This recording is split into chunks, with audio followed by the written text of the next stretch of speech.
Doctor ही बनना है और ये आपके पास डॉक्टर के अलावा इन नंबर ऑफ यहाँ पे कैरियर ऑप्शंस हैं।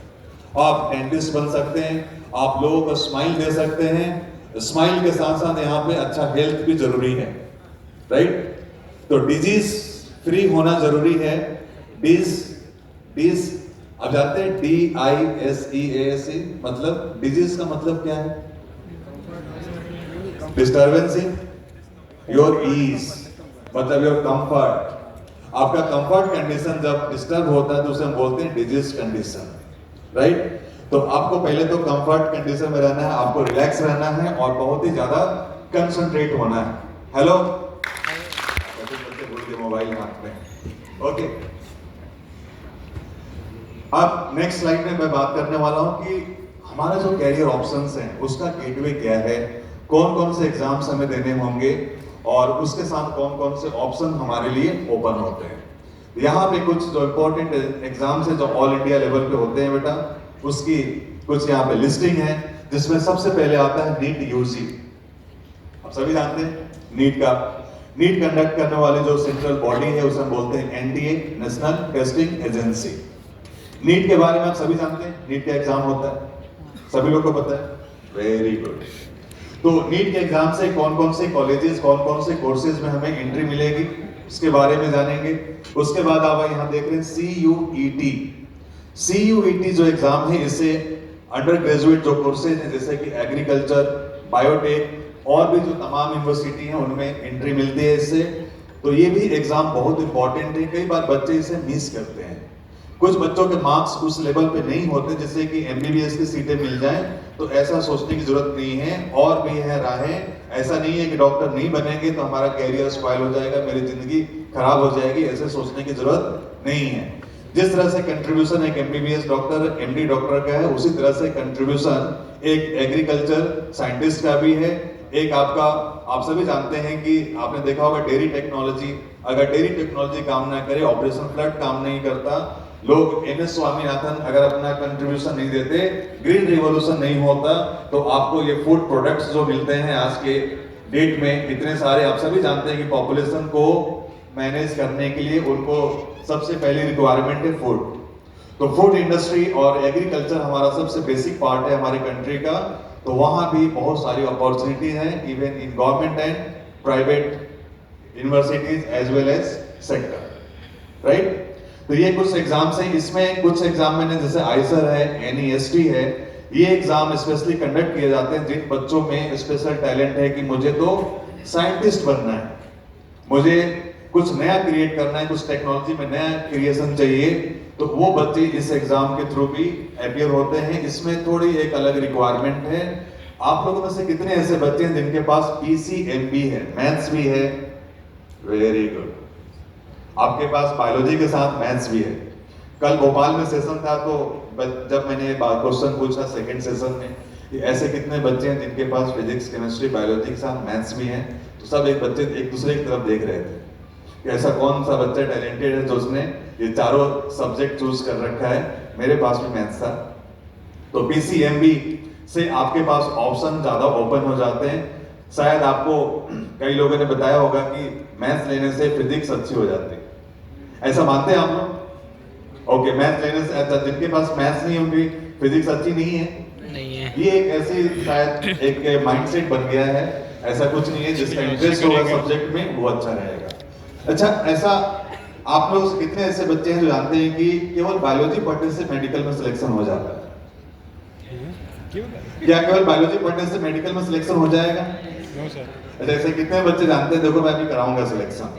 आज मैं जो सेशन है इसमें हम लोग बात करने वाले हैं कि बिना पढ़े मार्क्स कैसे बढ़ाया जाए।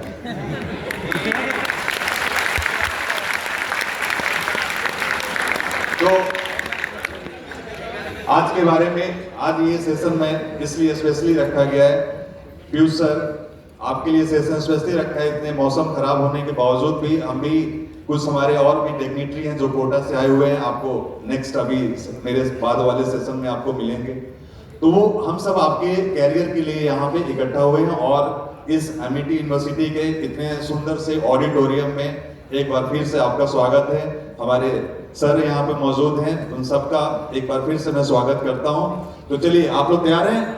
Yes sir. ओके, कैसे, किसके लिए तैयार हैं? कि कैसे बिना पढ़े सर सेलेक्ट हुआ जाए, ये बताओ आपकी सर। बाकी तो सब ठीक है। ओके, ये भी बात करूंगा मैं कि किस तरह से पढ़ाई के अलावा ऐसा क्या काम है जो उसके करने के बाद आपका सिलेक्शन श्योर हो जाता है। सो I am going to discuss about the first part of the first entrance examination, NEET UG. NEET UG आपके बहुत सारे कैरियर ऑप्शंस के लिए, कोर्सेज के लिए गेटवे है और यहाँ से आपकी शुरुआत होती है। यहाँ पे आप देख रहे हैं 5 डिफरेंट टाइप्स के जो कोर्सेज हैं ऑल इंडिया में, उसकी एंट्री आपकी जो होती है NEET UG से होती है। NEET UG के बाद NEET PG भी होता है। PG में आप सभी जानते हैं कि MBBS के बाद MD MS करना है, तो उसके लिए हमें एक और एग्जाम देना होगा। So let's start with the MBBS, BDS, Ayush. Ayush जानते हैं आप लोग? अच्छा, किसी का नाम तो नहीं है ये? ओके, तो AYUSH, इसमें क्या है बेटा? A for Apple.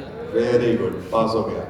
अच्छा, कभी एग्जाम में क्वेश्चन आता है, आप लोग कई बार क्वेश्चन पढ़ते हैं, मैं क्वेश्चन नहीं पूछ रहा हूँ, बस आपके थोड़ा सा एक अटेंशन चाहता हूँ। अटेंशन ये है कि आपसे क्वेश्चन पूछा गया, एक क्वेश्चन है कि first heart transplant occurred in, performed in the year, right? तो आप क्या बताएंगे कि 1950s में या 1968 में या 1994 में? तो सर ये तो जानते नहीं हम, ये तो कोर्स में ही नहीं है, आपने आउट ऑफ सिलेबस क्वेश्चन पूछ लिया। अच्छा, पहला हार्ट ट्रांसप्लांट कब किया गया था, कितने लोग जानते? बस आपको बताना नहीं, जस्ट रेज योर हैंड। पहला, इस ग्लोब पे पहला हार्ट ट्रांसप्लांट, दिल सबके पास है, बहुत इंपॉर्टेंट है हार्ट। ओके, इंडिया में पहला हार्ट ट्रांसप्लांट कब किया गया था? कितने लोग जानते हैं? बस जस्ट रेज योर हैंड। एक बच्चा जानता है, वेरी गुड। क्या नाम है बच्चा आपका? Very good. तो आप तो MBBS डॉक्टर बनने के लिए बिल्कुल रेडी हो कि नहीं? मुझे तो सब कुछ पता होना चाहिए। ओके, क्वेश्चन आता है फिर एक, मैं बस एक क्वेश्चन आपको समझा रहा हूं। क्वेश्चन पूछा गया कि पहला हार्ट ट्रांसप्लांट कब हुआ था, और उसमें कुछ ईयर दे दिए गए, 1950s, 1968 और 1994। और आपसे पूछा गया कि बताओ भाई इसमें से कौन सा ऑप्शन सही होगा। तो आपने सोचा, उसमें क्वेश्चन में आप क्या चूज करते हैं कि पहला इंडिया में ये हुआ 1994 में, साउथ अफ्रीका में हुआ सबसे पहला हार्ट ट्रांसप्लांट। उसमें इंडिया में दोबारा एक, इंडिया में जो सबसे पहला हार्ट ट्रांसप्लांट की कोशिश की गई थी वो 1968 में, लेकिन वो सक्सेसफुल नहीं रहा था, राइट? जो इंडिया में पहला सक्सेसफुल हार्ट ट्रांसप्लांट किया गया वो अगस्त में 1994 में किया गया था बाय डॉक्टर पी वेणुगोपाल, जो एम्स के डायरेक्टर भी थे। एम्स क्यों फेमस है, मैं उस पर आ रहा था अभी, कि एम्स के डायरेक्टर उन्होंने सबसे पहली बार इंडिया में सक्सेसफुल हार्ट ट्रांसप्लांट किया था। उससे पहले मुंबई में एक हार्ट ट्रांसप्लांट की कोशिश की गई थी साउथ अफ्रीका के बाद, Cape Town. Okay, doctor Christiaan Barnard, आप जानते होंगे शायद। उसके बाद ये डॉक्टर पी वेणुगोपाल जिन्होंने इंडिया में सक्सेसफुली किया। उसके बाद इंडिया में कानून बन गया जिसको हम बोलते हैं नोटा, NOTTA। नोटा जानते हैं आप लोग? नोटा क्या होता है? वोट वाला। ओके, तो नोटो होता है ये, और ये नोटो का टारगेट है कि भाई जब भी ऑर्गन ट्रांसप्लांट, आपने सबने सुना होगा किडनी ट्रांसप्लांट, टिश्यूज ट्रांसप्लांट, इनके लिए एक रूल बनाया गया और वो 1994 और 95 के बीच में आया इंडिया में, जब डॉक्टर पी वेणुगोपाल ने इस तरह का ट्रांसप्लांटेशन जो है सक्सेसफुली इंप्लीमेंट किया। तो एम्स का नाम इसलिए और ज्यादा आने शुरू हो गए, एम्स दिल्ली का स्पेशली, क्योंकि वहीं पे पहला सक्सेसफुल हार्ट ट्रांसप्लांट इंडिया में किया गया। उसके बाद कानून बन गया और उसके हिसाब से चीजें चलने लगी, राइट? चलिए, तो इसमें ये आपके पास कैरियर ऑप्शंस, ये कोर्स ऑप्शन है बेसिकली, इसके थ्रू, नीट के थ्रू। अब यहाँ पे नीट के रिगार्डिंग कुछ इंपॉर्टेंट डेटा है बेटा। आप लोग सभी जानते हैं कि नीट में बहुत सारे बच्चे अपियर होते हैं, और ये आपके पास कुछ 3 साल का डेटा है कि 2023, 24 एंड 25 में कितने बच्चे नीट में अपियर हुए होंगे, राइट? आप देखिए 2023 में 20 लाख के आसपास बच्चे दिखाई पड़ रहे हैं, 24 में 23 लाख के करीब प्लस बच्चे हैं, और 25 में इस साल करीब आपको दिख रहा होगा कि नंबर थोड़ा सा कम हुआ है, 1 लाख के आसपास का नंबर डीप है यहाँ पे। और इसमें भी हम जब बात करते हैं कि number of candidate qualified, qualified का मतलब क्या है, क्वालिफिकेशन का मतलब क्या है यहाँ पे, इसके बारे में भी एक क्वेश्चन राउंड होगा नेक्स्ट स्लाइड में मैं दिखाने वाला हूँ। उसके बाद आप देखिए number of candidates from MP, Madhya Pradesh से कितने बच्चे अपियर होते हैं और कितने क्वालिफाई होते हैं। इसमें आप देखेंगे तो सबसे इंपॉर्टेंट डेटा है कि नेशनल यहाँ पे जो सक्सेस रेट है या क्वालिफाइंग परसेंटेज है वो 56% है और एमपी के बच्चों का परसेंटेज जो है 51% है। इसका मतलब कि हम नेशनल जो लेवल का परसेंटेज ऑफ क्वालिफिकेशन है उससे हम कुछ 5% के आसपास नीचे हैं। तो आने वाले टाइम में आप लोग प्रॉमिस करते हैं कि ये परसेंटेज हम लोग बढ़ाने वाले हैं। ओके अच्छा, क्वालिफाइंग मार्क्स कितना होता है ये कितने बच्चों को पता है? ये नीट में क्वालिफाई करने के लिए कितने मार्क्स आने चाहिए? Very good, very good. आप सबके टीचर के लिए बहुत बहुत तालियां और बहुत अच्छे से, और आप लोग अपने लिए भी ताली बजा सकते हैं कि आपको ये चीज तो पता है कि क्वालिफाइंग मार्क्स कितना होना चाहिए। आगे बढ़े बेटा। यहाँ पे तो एमपी में करीब करीब 1 लाख प्लस बच्चे अपियर होते हैं, जिसमें से 60,000, यहाँ पे आप देखिए 60,000 बच्चे यहाँ पे क्वालिफाई करते हैं और उसके ऊपर के ये बच्चे आगे भी होते हैं। अब यहाँ पे अब आपके मन में वो क्वेश्चन होगा कि क्वालिफाइंग का मतलब क्या है, क्वालिफाई करने से क्या होगा? यहाँ पे केवल क्वालिफाई करने मात्र से हमें कोई एमबीबीएस सीटें तो मिल नहीं रही हैं, बट इसका पर्पस क्या है, ऑब्जेक्टिव क्या है? तो जब तक से आप नीट क्वालिफाई नहीं करेंगे तब तक से आप किसी भी राउंड के काउंसलिंग प्रोसेस में, एडमिशन प्रोसेस में पार्टिसिपेट नहीं कर सकते हैं। उसके पार्टिसिपेशन के लिए आपको एक मिनिमम मार्क्स लाना जरूरी है।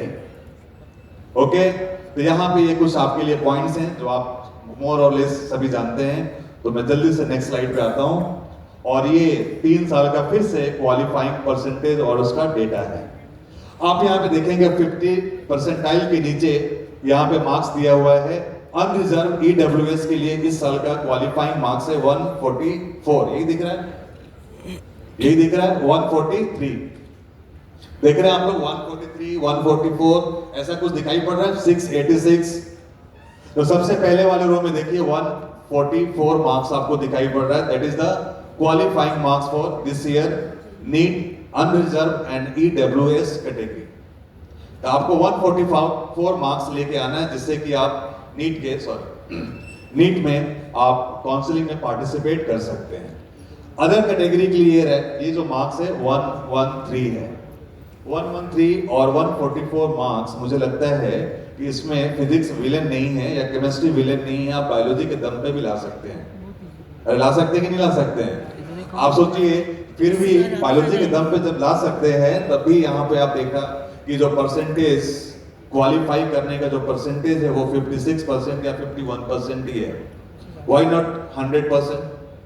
कभी भी 100% यहाँ पे नहीं होता। तो इसलिए आपको ये कोशिश करना है कि मैक्सिमम मार्क्स लेकर के आना है। ये इस साल का मार्क्स वर्सेस रैंक है बेटा। लास्ट ईयर आप कितने बच्चे जानते हैं कि 720 में से 720 लाने वाले बहुत सारे बच्चे थे? Very good. और ये साल 720 कितने बच्चों के आए थे बेटा? एक भी नहीं। एक भी नहीं। क्यों नहीं आए ऐसा? इसका रीजन क्या रहा? क्या अच्छे बच्चे मेडिकल में आना बंद हो गए या पेपर टफ हो गया? पेपर टफ हो गया। अच्छा, पेपर टफ हो गया। तो पेपर टफ होगा तो किसको फायदा होता है? अच्छे बच्चे को। ओके, इसमें भी बात करूंगा मैं कि पेपर टफ होने से क्या फायदा होता है और इजी होने से क्या फायदा होता है। चलिए आप इसमें देखिए 686 से लेकर के 651 मार्क्स के रेंज जो है ये कुछ इस तरह से है कि आपको यहाँ रैंक 1 से लेके 73, मतलब आपको अगर एम्स दिल्ली चाहिए तो सर इसमें से कौन सा सेगमेंट में, कौन से ब्रैकेट में हमें आना होगा, ये किसी के मन में क्वेश्चन है क्या? ओके, कितने बच्चों का टारगेट ड्रीम कॉलेज एम्स है? Very good. ओके, अच्छा आप में से कितने बच्चों का एम्स दिल्ली ड्रीम कॉलेज है? अच्छा ड्रीम। अच्छा, दूसरे बच्चे देख रहे हैं कौन कौन ऐसे बच्चे हैं जो एम्स दिल्ली जाना चाहते हैं, देखें क्या है। ओके, तो पहले बात सोचने में क्या जाता है? अच्छा चलिए क्वेश्चन का जवाब देना आप। एक पानी के किनारे पत्थर, एक चट्टान है और उस चट्टान पे 6 मेढक बैठे थे और उससे 2 सोच रहे थे कि पानी में कूद जाऊं। कितने बचे? अच्छा, पहले तो सोचने लगे कि कितने हैं? 6 बचे। 6 बच्चे, वेरी गुड। तो सोचने में तो कुछ जाता नहीं है, राइट? तो ये आपको समझना है, क्वेश्चन की बारीकियों को समझना है कि भाई एग्जाम में जब हम क्वेश्चन सॉल्व करते हैं तो कौन से ऐसे पॉइंट्स हैं जिन पे हमें फोकस करना है। तो बहुत सही जवाब आपने दिया। आगे बढ़ते हैं इसमें। ये 2023-24 का आप देखिए रेंज। अभी आपने देखा 25 का, और ये है 2023 और 24।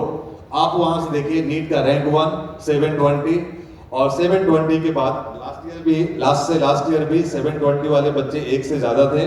और उसके बाद आप देख रहे होंगे कि 715, 710, 705 में यहाँ पे रैंक दिखाई पड़ रहा है 100 रैंक। आप इधर देखिए 24 में आपको 100 रैंक के लिए 715 नंबर चाहिए। तो आप सोचो कि 5 नंबर के डिफरेंस पे यहाँ पे 100 रैंक। आप समझ रहे हैं कि कितने क्लोज मार्क्स रहे होंगे, कितने ऐसे बच्चे होंगे जिनके 720 में 720, 715 में 715, या फिर 710 वाले बच्चे भी बहुत आपको दिखाई पड़ेंगे। तो ये रेंज जो है ये शो करता है कि नीट का जो एग्जाम का पैटर्न है, जो क्वेश्चन का पैटर्न है, ये फ्लक्चुएट करने से रैंक भी फ्लक्चुएट होता है। तो इसलिए कभी भी आपको ये नहीं सोचना कि जब एग्जाम टफ होगा तो सबके लिए टफ होगा। जब एग्जाम का पेपर का लेवल आसान होगा तो सबके लिए आसान होगा, इसलिए उसमें घबराने की जरूरत नहीं है। आपको जब भी पेपर टफ आए तो उस कंडीशन में आपको बड़ा ही थम के सोच समझ के काम करना है। जैसे कि एक एग्जांपल बताता हूं, और इस साल के बच्चों का एक्सपीरियंस है कि नीट का जो पहला एक क्वेश्चन था फिजिक्स में, सरफेस टेंशन का था। सर फिजिक्स के सर लोग बैठे होंगे, आई होप कि यही था, कुछ एक सरफेस टेंशन से रिलेटेड क्वेश्चन था, जिसको देखते ही कई बच्चे उलझ गए उसमें। कई बच्चे सोचे कि इसको सॉल्व करके ही आगे बढ़ूंगा, वो इमोशनल हो गए क्वेश्चन के साथ और उन्होंने अपना 10 मिनट टाइम खराब कर लिया। तो आपको कभी भी क्वेश्चन के साथ इमोशनल नहीं होना है। आपको ये सोचना है कि हर क्वेश्चन का वेटेज इक्वल है, हर क्वेश्चन का इक्वल वेटेज है, 4 मार्क्स का ही है, तो एक क्वेश्चन के लिए हम उतना स्पेशल वेटेज क्यों दें। तो आपको क्वेश्चन के साथ उलझना नहीं है, कोई इमोशनल बॉन्डिंग नहीं बनानी, बल्कि आपको ये कोशिश करना है कि हमें इतने क्वेश्चन अटेम्प्ट करने हैं जिससे कि हमारा एक एमबीबीएस में सिलेक्शन हो जाए। क्लियर? अब आप लोग बताइएगा मुझे, एमबीबीएस में एमपी में गवर्नमेंट सीट पर सिलेक्शन के लिए हमें कितने मार्क्स चाहिए, कितने बच्चे जानते हैं?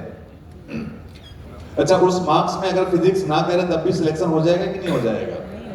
हो जाएगा। तो फिर फिजिक्स वाले को दोस्त क्यों देते हो? फिजिक्स के फैकल्टी को बोलते हो कि सर बहुत टफ सब्जेक्ट है। आपका सिलेक्शन तो बिना फिजिक्स का भी हो रहा है, नहीं हो रहा है? तो आप कहते हो कि सर फिजिक्स की वजह से सिलेक्शन नहीं हुआ हमारा। ऐसा नहीं है। मैं ये नहीं कह रहा हूं कि फिजिक्स नहीं पढ़ने सिलेक्शन होगा तो आज से आप फिजिक्स नहीं पढ़ेंगे, ऐसा नहीं है। फिजिक्स जो है सब्जेक्ट, ये गलत डॉक्टर बनने से बचाता है, कि ऐसा कोई डॉक्टर ना बन जाए जो सीधे पेशेंट का वर्टिकल डिस्प्लेसमेंट करा दे। तो फिजिक्स का रोल उसमें अहम है, और फिजिक्स की वजह से अच्छे डॉक्टर भी बनते हैं, और बायोलॉजी तो है ही सबके लिए। अब मैं नेक्स्ट पॉइंट पे आता हूं कि भाई ये जो रेंज आपको दिखाई पड़ रहा है, ये रेंज आप देखिए 12,000 रैंक तक है, और 12,000 रैंक के बाद भी मेडिकल कॉलेजेस मिलते हैं। तो ये कुछ, अब हमारी बारी है। अब सबसे पहले स्लाइड पे आते हैं कि सबसे पहला आपका जो कैरियर ऑप्शन आपने बताया था, यहाँ पे 99.99% बच्चों ने क्या बोला कि मेरा ड्रीम कैरियर डेस्टिनेशन जो है वो एमबीबीएस है। तो भाई एमबीबीएस से पहुंचने के लिए अब क्या करना है, क्यों एमबीबीएस है हमारा टारगेट, इसके बारे में अब हम लोग यहाँ पे पॉइंट वाइज डिस्कशन करेंगे। तो ये आपके सामने एमबीबीएस का कोर्स ड्यूरेशन है, जिसमें एकेडमिक कोर्स जो होता है वो 4.5 साल का, और उसके बाद 1 साल का इंटर्नशिप होता है। इंटर्नशिप में आपको अलग अलग ड्यूरेशन के लिए 2 महीने से लेकर 15 दिन तक का ड्यूरेशन में अलग अलग डिपार्टमेंट में ड्यूटी लगते हैं। आपका रोटेशन रहता है, कभी गायनी डिपार्टमेंट में, कभी मेडिसिन में, कभी सर्जरी में, कभी आपका फार्मेकोलॉजी में, इस तरह से आपकी ड्यूटी होती है, कभी कम्युनिटी डिजीज या मेडिसिन में होता है। क्यों MBBS? Why MBBS? Why not BDS? Why not BMS? Why MBBS? आपने सोचा है? मनी। कई बच्चों को क्या, कितने बच्चों को लगता है इसमें पैसा बहुत ज्यादा है इसलिए मैं ये सेलेक्ट करना है। ओके, तो पैसा ज्यादा है इसलिए आपने सेलेक्ट किया। कितने बच्चों को लगता है कि इसमें रिस्पेक्ट बहुत ज्यादा है? Very good. तो पैसा और रिस्पेक्ट एक दूसरे से जुड़ा हुआ है, नहीं? ओके, कितने बच्चों को लगता है कि नहीं एमबीबीएस डॉक्टर बन के जान बचाना एक बड़ा ही एक सोशल वर्क जैसा है, एक धरती पे दूसरे भगवान के रूप में है, इस वजह से आप डॉक्टर बनना चाहते हैं? ओके, अच्छा, कितने बच्चों को लगता है कि नहीं मुझे कुछ समाज में सेवा करना है, लोग जो बीमार हैं, जो लोग गरीब हैं, जो इलाज नहीं करा पाते हैं, उनकी सेवा करना है मुझे? अच्छा, उसके लिए भी बहुत सारे बच्चे हैं, वेरी गुड। सो सबसे पहला ये प्रेस्टिजियस कैरियर ऑप्शन है, एक सोसाइटी में इसका वेटेज है, आपका रिस्पेक्ट है, इसलिए आपने बोला कि सर ये कैरियर ऑप्शन हमने चूज किया है और इसमें अर्निंग पोटेंशियल उतना ज्यादा है। इसमें एक चीज और मैं बता दूं कि इसमें एंट्री एज है, रिटायरमेंट एज नहीं है। रिटायरमेंट एज है क्या? ओके, घर बैठे भी आप ट्रीटमेंट कर सकते हैं और अलग अलग हॉस्पिटल के थ्रू भी कर सकते हैं और एब्रॉड में भी काफी ऑप्शंस हैं। तो ये कुछ आपके सामने ये रीजन है जिसकी वजह से आप एमबीबीएस को पहले प्रायोरिटी पे चूज करते हैं। यही रीजन है या कुछ और रीजन है इसके अलावा? इसके अलावा कुछ और रीजन है? हेलो, अब बारी है कि हमें एमबीबीएस कॉलेज सेलेक्ट करते वक्त किन बातों का ध्यान रखना चाहिए। How to select MBBS college, अब ये किन बातों पे डिपेंड करता है, क्योंकि ऑल ओवर इंडिया में कॉलेजों की संख्या काफी ज्यादा है। आपके एमपी स्टेट में भी काफी सारे कॉलेजेस हैं, वो भी हम बात करने वाले हैं। लेकिन उससे पहले एक मन में क्वेश्चन आता है कि सर हमें कॉलेज कौन सा चूज करना चाहिए। ये इससे पहले आपको ये ख्याल नहीं आता कि सर हमें मार्क्स कितना लाना चाहिए?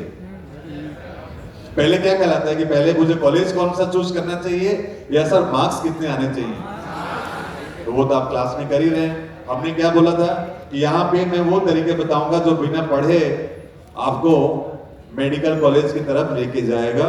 तो वो तरीके कौन से हैं, तो चलिए उस पर बात करते हैं। सबसे पहला जो इंपॉर्टेंट पार्ट है, एकेडमिक एक्सीलेंस को ध्यान में रखते हुए कि कॉलेज कितना पुराना है, उसके एकेडमिक फैकल्टीज और बाकी उसका अचीवमेंट क्या है। जैसे कि मैंने शुरुआत में आपको एक ग्लिम्स दिया था, आपको एक हाईलाइट दिया था कि एम्स दिल्ली में इंडिया का सबसे पहला सक्सेसफुल हार्ट ट्रांसप्लांट किया गया था इन द ईयर 1994 में, राइट? डॉक्टर पी वेणुगोपाल जिनकी डेथ लास्ट ईयर हुई है, जो 2024 में उनकी डेथ हो गई। अब ये जिसमें इंटरनल पीजी कोटा होना चाहिए। सर ये क्या है सर? इंटरनल पीजी कोटा कितने को पता है कि ये क्या होता है? ऐसे कोई चीज का नाम भी है कि जहां पे इंटरनल पीजी कोटा हो वो कॉलेज चूज करना चाहिए। इसका रीजन क्या है?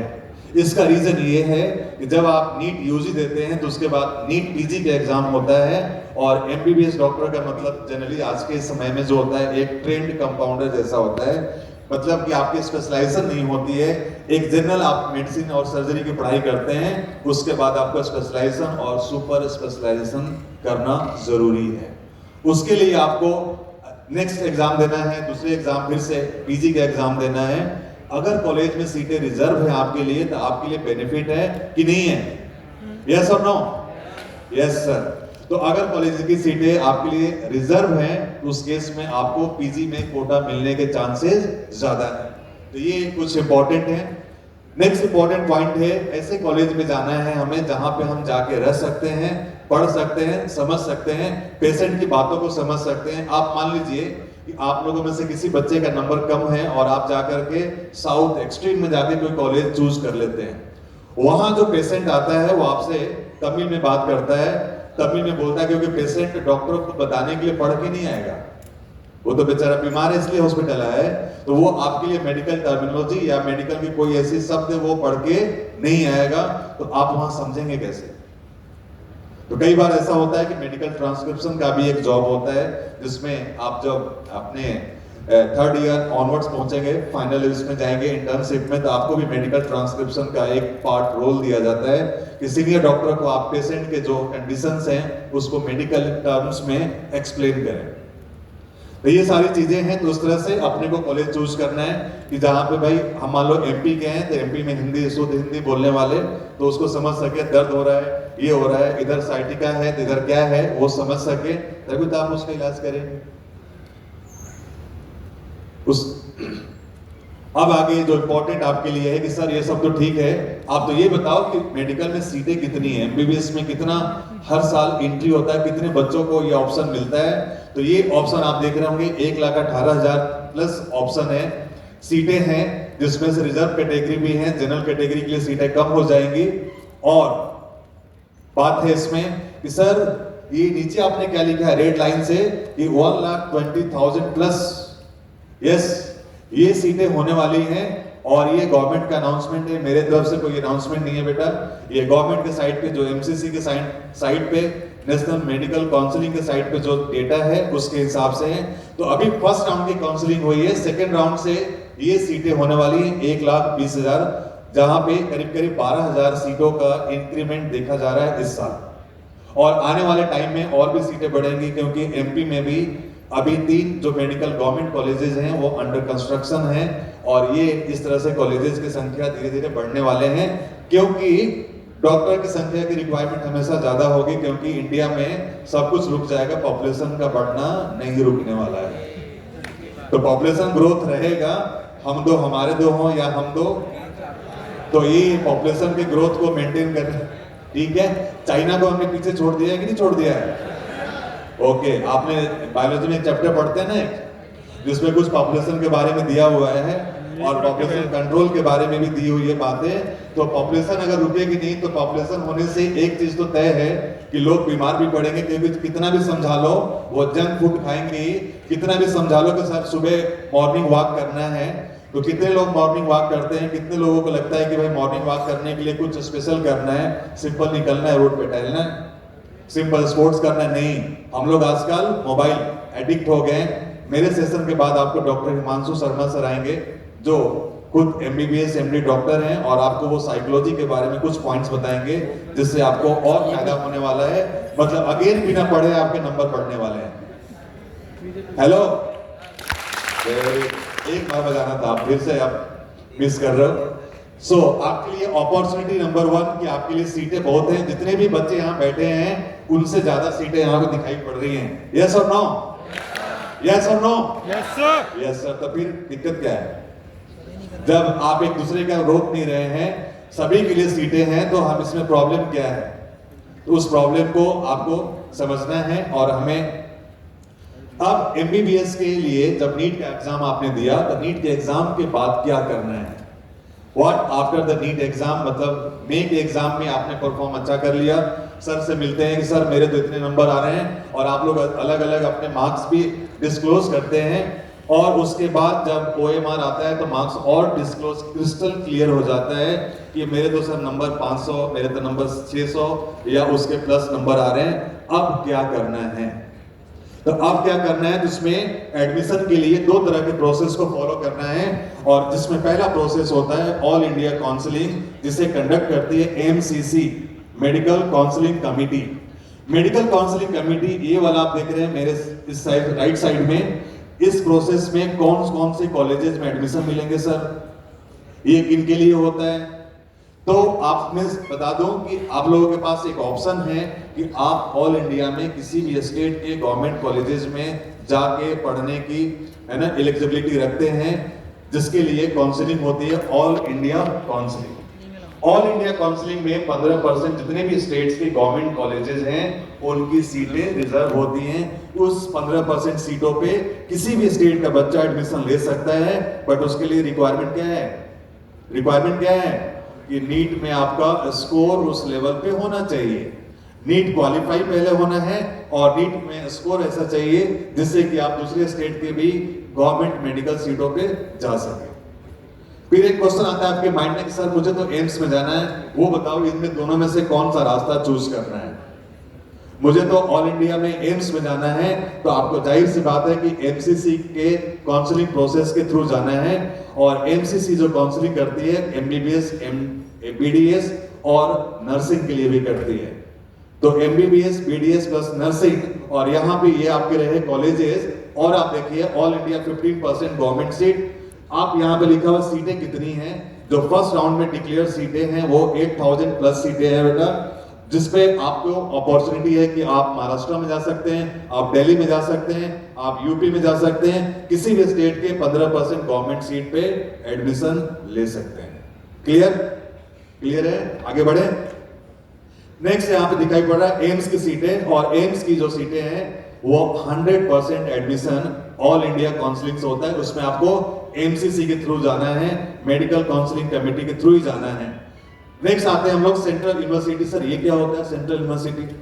जो सेंट्रल गवर्नमेंट से मैनेज, ये एक्सक्लूसिव जो इंडिया एपेक्स लेवल के इंस्टीट्यूशन है, जैसे कि बीएचयू है, आप सभी जानते हैं, अलीगढ़ मुस्लिम यूनिवर्सिटी है, इवन दिल्ली यूनिवर्सिटी भी सेंट्रल यूनिवर्सिटी में आता है, लेकिन उसके मेडिकल कॉलेजेस जो हैं वो सेपरेट हैं। तो इस तरह से आपको जिपमेर कॉलेज जो पौंडीचेरी में है, पौंडीचेरी में भी इसके 2 कैंपस हैं, उस पर भी बात करेंगे। और नेक्स्ट सर लास्ट वाला कुछ नंबर ज्यादा दिखाई पड़ रहा है, डीम्ड यूनिवर्सिटी क्या होता है सर? कितने बच्चों को पता है डीम्ड यूनिवर्सिटी क्या होता है? डीम्ड यूनिवर्सिटी जो प्राइवेट यूनिवर्सिटी हैं, जो प्राइवेट मेडिकल कॉलेजेस हैं या और भी जो अलाइड साइंसेस के हैं, उसे हम बोलते हैं डीम्ड यूनिवर्सिटी। और प्राइवेट यूनिवर्सिटी में भी जो काउंसलिंग का, एडमिशन का जो प्रोसेस है वो 100% आपका एमसीसी से होगा, और उसमें किसी भी स्टेट के लिए कोई रिजर्वेशन नहीं है। उसमें सारा का सारा सीट ओपन है, चाहे तो एमपी के सारे बच्चे किसी भी कॉलेज में जा सकते हैं अगर उनके मार्क्स उस लेवल पे हैं तो यहाँ पे डीम्ड यूनिवर्सिटी जिस पर लिखा हुआ पेड यूनिवर्सिटी, इनकी फी जो है, अब मैं बताता हूं आपको, ऊपर 15%, इधर आप देख रहे होंगे एम्स और नीचे वाले में क्या अंतर है। एम्स जहां पे लिखा हुआ है, एम्स की जो सीटें हैं 2200 प्लस सीटें जो हैं, इसमें एडमिशन लेते हैं तो मैक्सिमम इसमें 20,000 के आसपास फी होता है एक साल का, या एक सेमेस्टर का मान लीजिए। मैक्सिमम आपका 40 से 50,000 रुपए में पूरा काम हो जाता है एक साल का। और जब आप डीम्ड यूनिवर्सिटी में जाते हैं तो एक साल के लिए आपको पे करना पड़ता है 15 से 20 लाख रुपए मिनिमम। तो कौन सा पसंद करेंगे, 20,000 वाला या 20 लाख वाला? 20,000 वाला। ओके, 20 लाख वाला नहीं, लेना नहीं है, देना है। ये बच्चे सोच रहे हैं कि कुछ हमें मिलेगा वहां पे।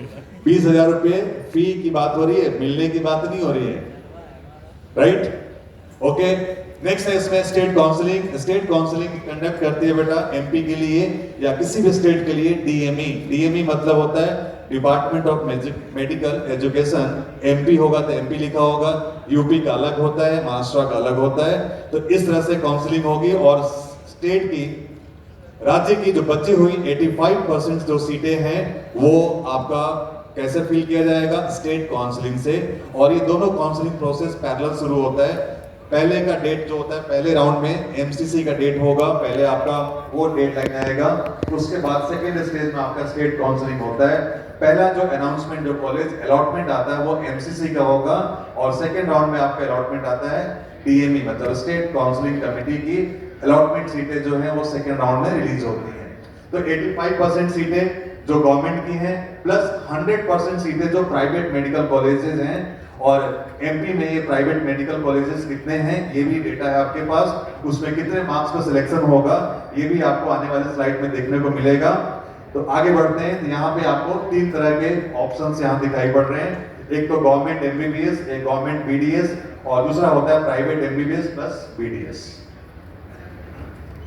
अब ये क्या है सर, ये आपको शायद क्लियर होगा, मैं समझता हूं कि इसे आप देखेंगे तो यहाँ पे ऑल इंडिया के टॉप 20 कॉलेजेस हैं, और टॉप 20 कॉलेजेस में जो क्लोजिंग यहाँ पे रैंक दिखाई पड़ रहा है वो आपको देखना है। तो यहाँ पे अनरिजर्व कैटेगरी में जो क्लोजिंग रैंक है बेटा टॉप 20, टॉप के 20 कॉलेजेस। आपको यहाँ पे एमपी की कुछ कॉलेजेस दिखाई पड़ रहे हैं क्या? एमपी की कुछ कॉलेजेस दिखाई पड़ रहे हैं।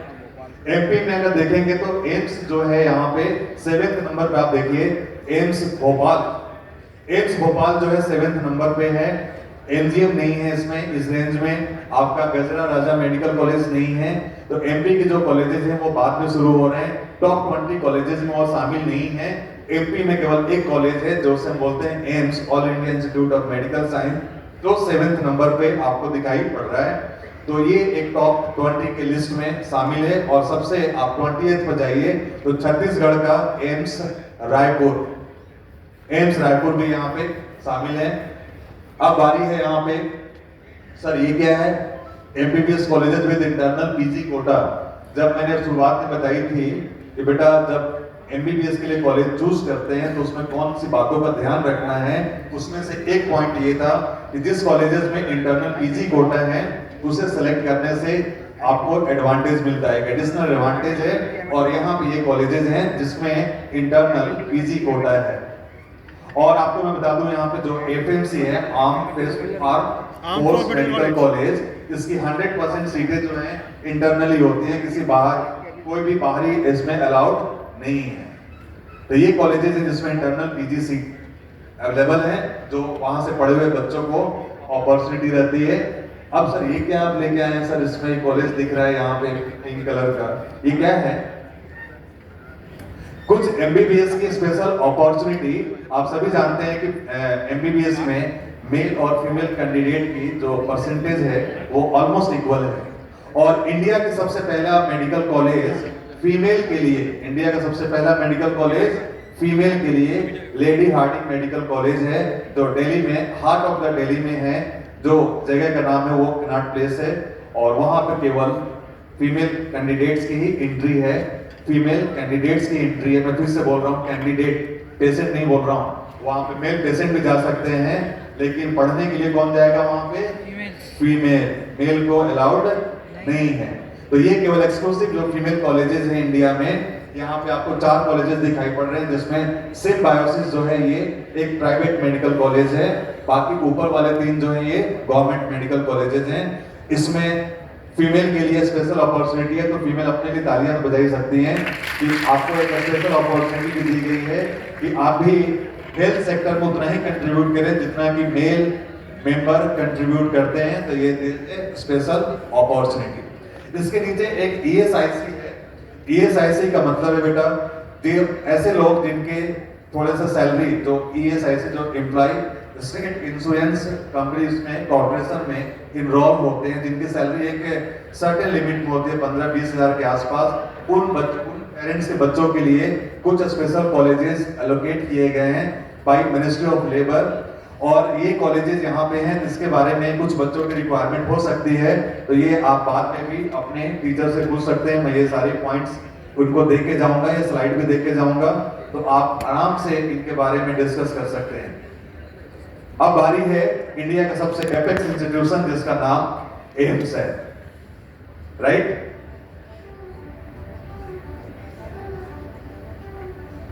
अखिल भारतीय आयुर्विज्ञान संस्थान एम्स स्वास्थ्य एवं चिकित्सा शिक्षा के क्षेत्र में उत्कृष्टता का प्रतीक है।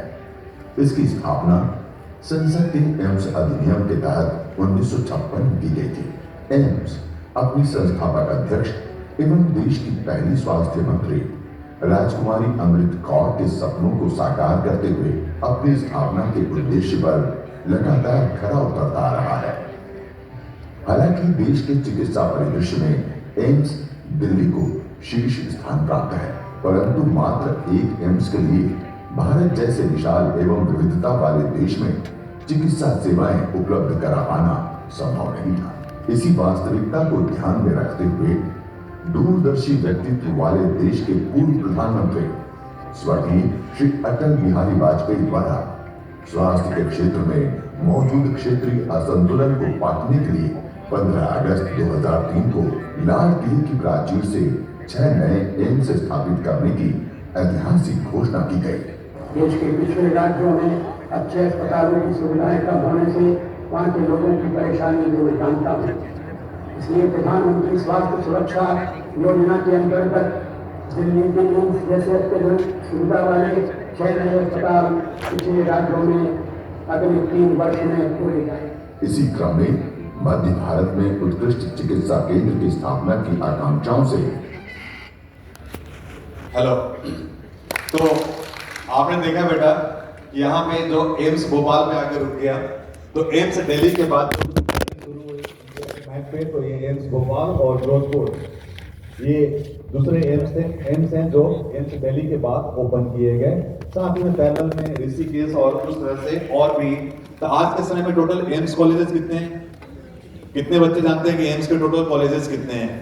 वेरी गुड, बहुत अच्छी बात है। आगे बढ़ते हैं। अब आप देखिए यहाँ पे इंडिया के मैप पे ये आपको एम्स की कॉलेजेस दिखाई पड़ रहे हैं। आप देखो बेटा, नॉर्थ से लेके साउथ तक आप जाएंगे कहाँ एक वहां ऊपर होता था एम्स दिल्ली, और आप एम्स दिल्ली को ऊपर चले जाओ जम्मू तक, और आप नीचे आ जाइए तो यहाँ पे तमिलनाडु तक, यहाँ पे आपको एम्स दिखाई पड़ रहे हैं। तो टोटल नंबर ऑफ एम्स जो है आज के डेट में आपके यहाँ कितने दिखाई पड़ रहे हैं? 20। और 20 एम्स में जो टोटल सीटें हैं बेटा वो 2200 के आसपास है, 2200 प्लस सीटें हैं।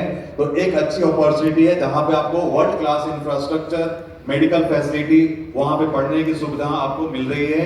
और एम्स भोपाल जो है, आपको पहले ही बताया कि ऑल इंडिया में जो रैंकिंग में अगर बच्चों की चॉइस देखी जाए तो 7th नंबर पे है राइट। तो चलिए आगे बढ़ते हैं। यहाँ पे कुछ एम्स हैं और उसकी सीटें दी गई हैं। एम्स दिल्ली में 7 फॉरेनर स्टूडेंट्स के लिए भी ऑप्शन है, बाकी के एम्स में भी ये ऑप्शन नहीं है।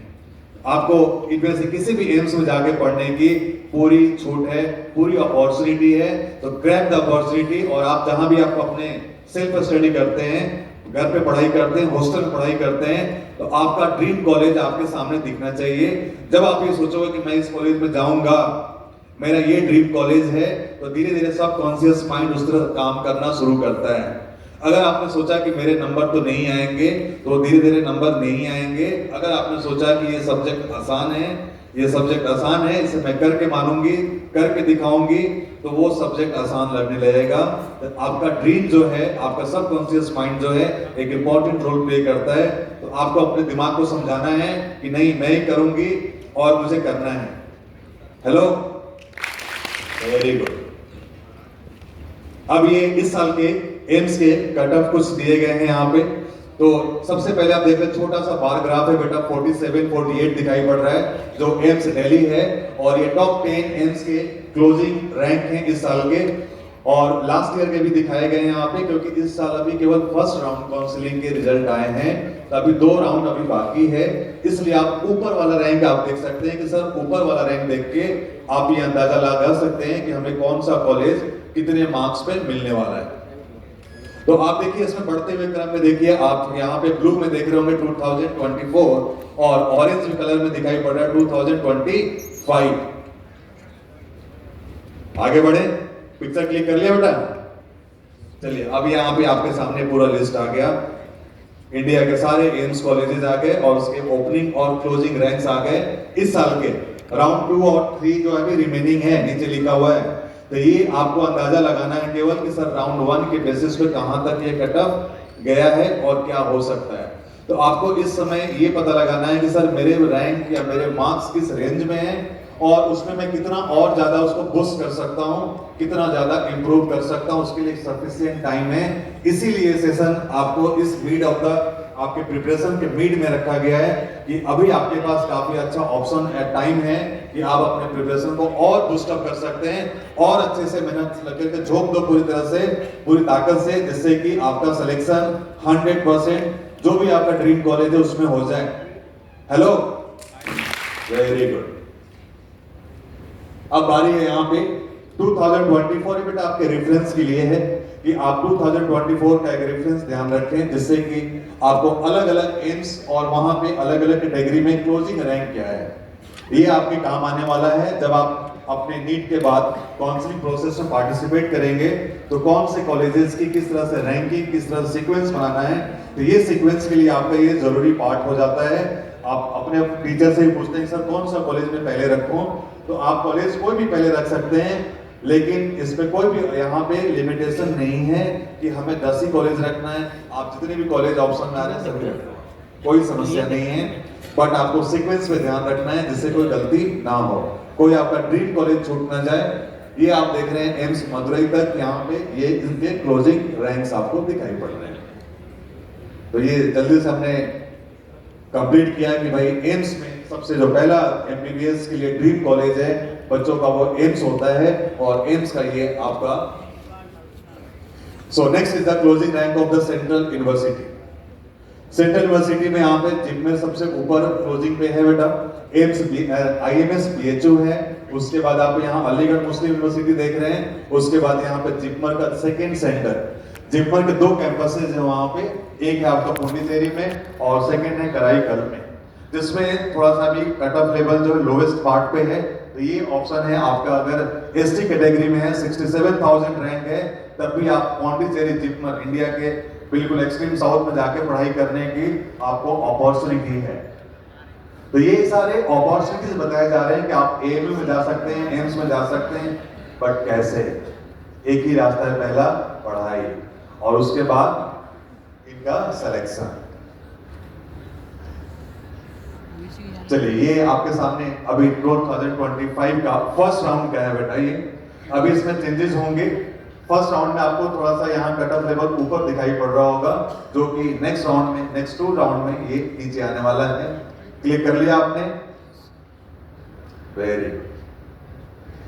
ये लास्ट ईयर का डेटा है जो ऑल इंडिया, और यहाँ पे आप देख रहे हैं डीम्ड यूनिवर्सिटी में कितने रैंक होने चाहिए सर जिससे हमें ऑल इंडिया में कॉलेजेस मिल जाए, कितने मार्क्स होने चाहिए जिससे हमें ऑल इंडिया में एक एमबीबीएस कॉलेज हमें मिल जाए। तो ये लास्ट ईयर का डेटा है। इसी के आसपास या इसके और नीचे जाने की संभावना है, क्योंकि इस साल आपके मेडिकल की सीटें लास्ट ईयर से 12,000 सीटें बढ़ गई हैं, तो ये रैंक जो है और नीचे जाने वाला है। लास्ट ईयर का ये 24,000 के आसपास आपको दिखाई पड़ रहा है, तो इस साल ये 26, 27, 28 तक जाने की संभावना है और आपकी आने वाले टाइम में सीटें और बढ़ेंगी। तो इसी के आसपास आपको रैंक लेके आना, अगर ऑल इंडिया में जाना है तो। एक चीज आपने शायद गौर किया होगा बेटा, यहाँ पे ये देखिए एमबीबीएस, और यहाँ पे नीचे रैंक देखो, अनरिजर्व कैटेगरी में 11 लाख के करीब यहाँ पे रैंक दिखाई पड़ रहा है। क्या सही पढ़ रहा हूं मैं? 11 लाख के करीब है। तो आप सोचो कि आप केवल क्वालिफाई हो जाते हो तब भी आपको एमबीबीएस सीट मिलने की संभावना है। शर्त ये है कि आप 20,000 वाले माना चाहते हो या 20 लाख साल वाले में, लेकिन संभावनाएं दोनों तरफ है। ये डिपेंड करता है कि आपकी कैपेसिटी कितनी है, पढ़ाई में ज्यादा कैपेसिटी है या पैसे में ज्यादा कैपेसिटी है। तो ये दोनों ही ऑप्शन आपके सामने दिखाई पड़ रहे हैं। अगर आप क्वालिफाई होते हैं तब भी आपको एक एमबीबीएस की सीटें मिल जाती हैं। और इस साल में देखो आप बेटा, यहाँ पे 7 लाख पे क्लोजिंग रैंक गया है डीम्ड यूनिवर्सिटी का, प्राइवेट का। और ऊपर देखिए आप, पहले ही राउंड में ये है ना, पहले ही राउंड में कितना है, 21,000, 21,000, जो पिछले स्लाइड में देखा आपने कि 3 राउंड के काउंसलिंग के बाद 24,000 था। तो आप सोच लीजिए कि ये 28-30 हजार के आसपास रैंक जाने वाला है, और इसके हिसाब से अपॉर्चुनिटीज बढ़ रही हैं। ठीक है, पॉपुलेशन भी बढ़ रहा है, बट अपॉर्चुनिटी भी तो बढ़ रही है, और पॉपुलेशन बढ़ने से फायदा ही तो है डॉक्टर को, पेशेंट इनफ्लो अच्छा होगा। Hello, very good. ये है ऑल इंडिया कोटा के, आप देख रहे होंगे यहाँ पे मैंने टॉप की कुछ कॉलेजेस लिए हैं बेटा, और ये टॉप के कॉलेजेस दिल्ली के हैं, दिल्ली रीजन के कॉलेजेस हैं जो ऑल इंडिया कोटा में कितने में क्लोज हुए हैं। तो आपके मार्क्स अगर इसके आसपास हैं तो आप केवल दिल्ली के कॉलेजेस चूज कर सकते हैं, दिल्ली में जाके पढ़ाई कर सकते हैं कि नहीं सर मुझे तो एमएएमसी में जाना है, मौलाना आजाद मेडिकल कॉलेज में पढ़ना है ना, आपको सफदरजंग मेडिकल कॉलेज में जाके पढ़ना है। तो इस तरह से मार्क्स लाने की जरूरत है। रैंक है, सारे के सारे ऑल इंडिया रैंक है। तो ऑल इंडिया रैंक इस तरह से कुछ होने चाहिए। ये आपका एमपी स्टेट की कॉलेज है, देखिए एक तरफ उसका रैंक है ऑल इंडिया में, और दूसरी तरफ उसका क्लोजिंग रैंक है जो ऑल इंडिया से है। आप यहाँ पे देख रहे होंगे सबसे पहले एमजीएम आपका इंदौर का है, और उसकी रैंकिंग आप देख रहे हैं 55 पे है। मतलब इस साल जो बच्चों ने कॉलेज फिल करे उसमें 55 नंबर पे कॉलेज की चॉइस में कौन रहा बेटा, एमजीएम इंदौर। और आप नीचे देख रहे हैं, सबसे नीचे आपको दिखाई पड़ रहा है सिवनी के कॉलेज जो है वो 273 रैंक पे आया है, और इसका क्लोजिंग रैंक आप देख रहे होंगे यहाँ पे 14,000, और एससी कैटेगरी में 1 लाख के आसपास है। तो ये मैं आपको एक आइडिया दे रहा हूँ कि आपको ऑल इंडिया में आप इस डेटा को ध्यान में रखिएगा, क्योंकि मैं नेक्स्ट में स्टेट का डेटा क्लियर करने वाला हूँ, आप कंपेयर करना। नेक्स्ट यहाँ पे यूपी के कॉलेजेस हैं, कुछ बच्चे यूपी से भी हैं क्या यहाँ पे? ओके। तो ये ऑल इंडिया में जो यूपी के टॉप कॉलेजेस हैं, और यूपी के टॉप कॉलेज में जो आप सभी जानते हैं कि king George medical university Lucknow का आता है, और लखनऊ की जो कॉलेज है वो 14th रैंक पे है, यहाँ पे आप देखिए, और सबसे लास्ट रैंक पे 123। मतलब एमपी से यूपी के कॉलेजेस की रैंकिंग ऊपर है, ज्यादा बेहतर दिखाई पड़ रही है, और यूपी में कॉलेजेस भी ज्यादा हैं, तो यूपी वाले बच्चों के लिए भी अपॉर्चुनिटी काफी ज्यादा है, और यहाँ पे उनके क्लोजिंग रैंक्स हैं। आपके काम क्या है आपके? Hello, very good. अब एक नई अपॉर्चुनिटी जैसे हम बोलते हैं AFMC, arm force medical college. Arm force medical college ये अपने एक एक्सीलेंट, एक हाई स्टैंडर्ड मेडिकल सर्विसेज के लिए जाना जाता है। आप सभी जानते हैं कि जो आर्मी हमारे देश के लिए लड़ते हैं, अभी आप सभी जानते हैं ऑपरेशन सिंदूर के बारे में, जानते हैं? तो उसमें सिंदूर के लिए पहला जो कंट्रीब्यूशन है वो IITian इंजीनियर, जो हमारे बीटेक जो इंजीनियर हमारे लिए जो काम करते हैं वो हमारे लाइफ को आसान बनाते हैं, और डॉक्टर क्या करते हैं? लाइफ को बचाते हैं। तो दोनों का कंट्रीब्यूशन इक्वल है। तो आपने ऑपरेशन सिंदूर में पहला जो देखा कि भाई वहां पे पहला टेक्नोलॉजी, और जब गोली लग जाए तो नीचे बेस हॉस्पिटल। अरे बेस हॉस्पिटल में कौन मिलेंगे? डॉक्टर। तो कहेंगे चलो भी आ जाओ, ठीक करते हैं, इधर गोली निकालो इनके। तो वहां पे जो आर्मी का बेस हॉस्पिटल है, बेस 92 जम्मू में, आप जानते होंगे, एक ऐसा हॉस्पिटल है जिसमें 10, 15, 50 गोलियां लग जाए तब भी बचने की संभावना पूरी रहती है, और वो बचा ही लेते हैं, ज्यादातर केसेस में बचा लेते हैं वो। और इसीलिए वो हॉस्पिटल जो है इंडिया में बहुत ज्यादा फेमस है, और स्पेशली फॉर द आर्मी, क्योंकि सबसे ज्यादा जो खतरा है अपने देश में जहाँ आर्मी को, वो अपने बॉर्डर एरिया में है, जम्मू कश्मीर में है, और वहां पे हॉस्पिटल रखा गया जिसमें कि एक सबसे एक्सीलेंट एपेक्स लेवल के डॉक्टर की वहां पे सेवाएं दी जाती हैं, जिससे कि जान बचाया जा सके। एक आर्मी ऑफिसर की जान, एक ऑफिसर रैंक के एक जो कैडेट होते हैं उनकी जान जो है काफी इंपॉर्टेंट है, राइट? आगे बढ़े। हेलो, इसमें आपको एक अलग काम करना है बेटा इस एग्जाम के लिए, FMC में जाने के लिए। वो आपको एक इंग्लिश प्रोफिशिएंसी, एक logical reasoning as well as interview pass करना होता है। तो यहाँ पे कुछ एक एडिशनल यहाँ पे आपको एक स्टेप से गुजरना होगा, जिसमें मेडिकल फिटनेस भी इंपॉर्टेंट है। और इसमें सीटें जो दिखाई पड़ रही हैं 115 यहाँ पे, और फीमेल के लिए आपको 30, और यहाँ पे कुछ फॉरेन मेड है ना स्टूडेंट्स के लिए भी हैं जो बाहर से भी आके यहाँ पे पढ़ाई करते हैं। इसमें एक फायदा है बेटा, इसमें कोई भी फी पे नहीं करना, कोई पैसा नहीं लगना इसमें। उसके अलावा आपका रहना फ्री, खाना फ्री, और जॉब भी 100% गारंटी कि आपको निकलने के बाद मिनिमम कैप्टन या उसके ऊपर के रैंक दी जाती है, और वहां से आपकी शुरुआत होती है। लेकिन अगर आपने बीच में पढ़ाई छोड़ी तो आपको यहाँ पे बॉन्ड मनी लिखा हुआ है, 69 लाख रुपीस का बॉन्ड मनी आपको पे करना होगा। इसके बगैर वहां से रिलीज नहीं हो पाएंगे। नहीं तो आपको काम करना ही है, आपको पढ़ाई करना ही है, विदाउट एनी मेडिकल रीजन। आपने जो लगा कि नहीं सर 1 साल के बाद मुझे MBBS की पढ़ाई यहाँ से नहीं करनी है, तो नहीं करिए। आपको 70 लाख रुपए के करीब आसपास गवर्नमेंट को पे करना पड़ेगा। आगे बढ़ते हैं।